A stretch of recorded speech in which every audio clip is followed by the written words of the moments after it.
The Dead Sea, a natural wonder known for its healing properties and high salt content, has been the subject of fascination for centuries. But a shocking phenomenon that stunned scientists and tourists has occurred in recent years. The sea has been rapidly drying up. However, something new emerged from the depths just when we thought we knew everything about this ancient body of water. Get ready to discover the once dead sea's mysterious and unexpected new life. The Dead Sea, located in the Judean desert of southern Israel, is a fascinating place to explore. It's bordered by Jordan to the east and is considered one of the Earth's saltiest bodies of water, and it also holds the title of being the lowest point on Earth. The Dead Sea is thought to have formed due to volcanic processes leading to a continuous dropping of land. Thanks to its extreme geomorphological structure and harsh desert climate, it's one of the world's 4 saltiest bodies of water.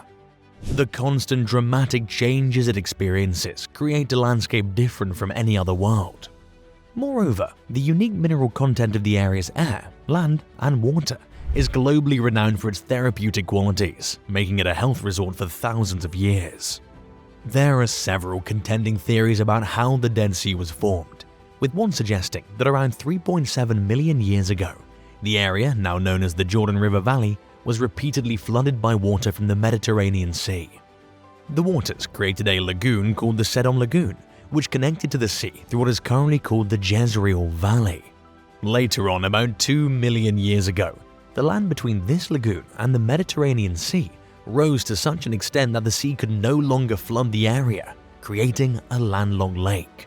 Over time, the tectonic plates in the region continued to shift, leading to the rising and dropping of the valley floor, and the harsh desert climate caused gradual evaporation and shrinking of the lake. Finally, about 70,000 years ago, what remained was the Dead Sea with its low elevation.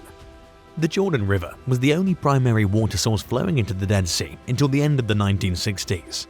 Although there are small perennial springs under and around the lake, forming pools and quicksand pits along its edges. Today, after the diversion of the waters from the Sea of Galilee, the only incoming water source is from sulfur springs and wastewater, along with occasional drizzles and flash floods.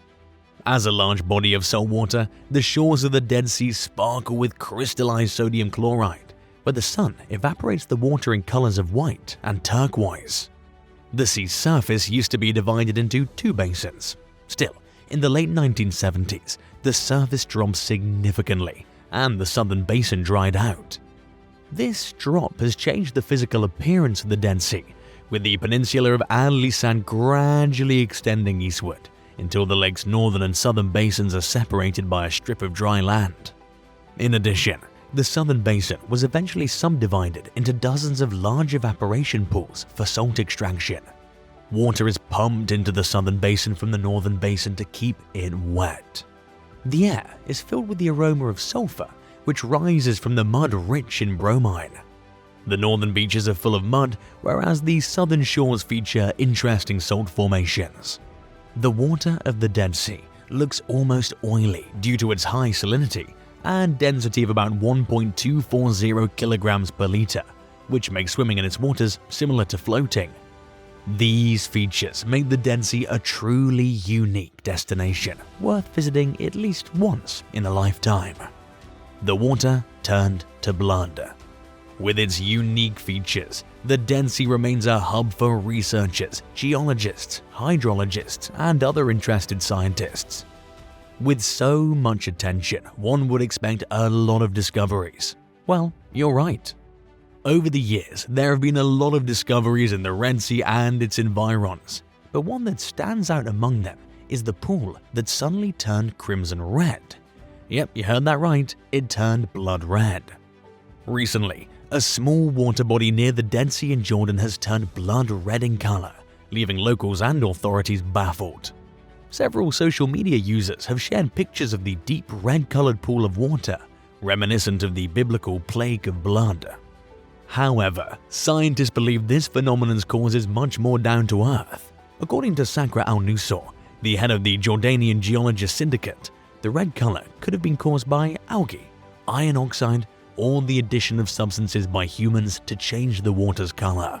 While the exact cause remains unknown, The Bible does mention the water turning to blood in the book of Exodus as one of the 10 plagues of Egypt that God inflicted on the land to free the Israelites from slavery.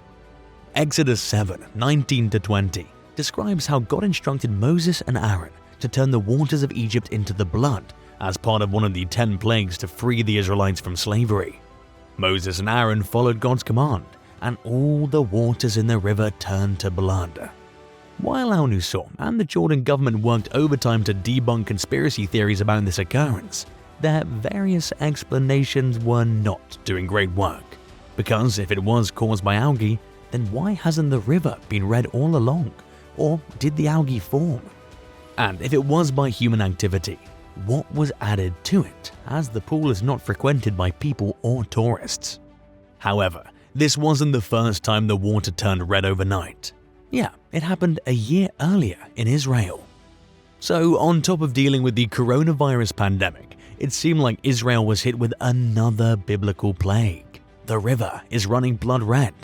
But don't worry, it's not a plague from the Passover stories. It turns out that some slaughterhouse in the West Bank are letting their bloody chicken remains flow freely into the Yad Hana stream, which feeds into the much-loved Alexander River. Why, you might ask? Well, they were overwhelmed with orders for chickens by Israelis marking Passover and Muslims who were set to start the month-long Ramadan festival.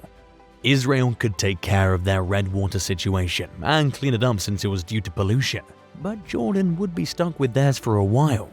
According to Manar Mahazneh, the Secretary General of the Jordan Valley Authority, the red coloration of a pond near the Dead Sea in Jordan was caused by the presence of manganese in the water. The water was tested to determine the cause of the unusual color, and the results indicated no danger associated with the water. Mahazneh further confirmed that the water is safe for locals and tourists, and that the red coloration is a natural phenomenon caused by manganese. This announcement should relieve those concerned about the water's safety and the potential impact on the surrounding environment. The Jordan Valley Authority will continue monitoring the water and conducting regular tests to ensure it remains safe. The findings of these tests will be made public to ensure that locals and tourists alike are aware of the water quality in the pond. But would you actually take a swim in a red pool? So, what was discovered on the Dead Sea? Recently, archaeologists discovered a layer of ash and debris that matches the time frame of when the ancient cities of Sodom and Gomorrah were destroyed by a catastrophic event near the Dead Sea. Some believe it was caused by a meteor or other celestial object, while others think it was the wrath of God. Despite the desolate landscape today, the story of their destruction still fascinates and captivates people worldwide, and has even birthed some notable expeditions. The first serious attempt to find the lost cities was the Lynch expedition, led by 2 officers who braved harsh desert conditions, navigated treacherous terrain, and fended off hostile Bedouin tribes. Fast forward to the present day, Israeli archaeologist Stephen Collins and his team have been working tirelessly at Tol el-Hammam. They believe that the site is indeed the location of Sodom and Gomorrah. Collins has spent decades researching the biblical account of Sodom and Gomorrah, as well as the geography and archaeology of the Dead Sea region. According to him, the cities were not destroyed because of sexual immorality, as many assume, but because of their wickedness and lack of hospitality. But that's not all. A Palestinian shepherd named Muhammad al-Tib stumbled upon a stash of ancient scrolls in a cave, the Dead Sea Scrolls. After word got out, a team of experts from the Jordan Department of Antiquities, the Palestinian Archaeological Museum, and the École Biblique Française excavated the site. The cave was located in Khirbet Qumran, a place so isolated it's practically a hermitage.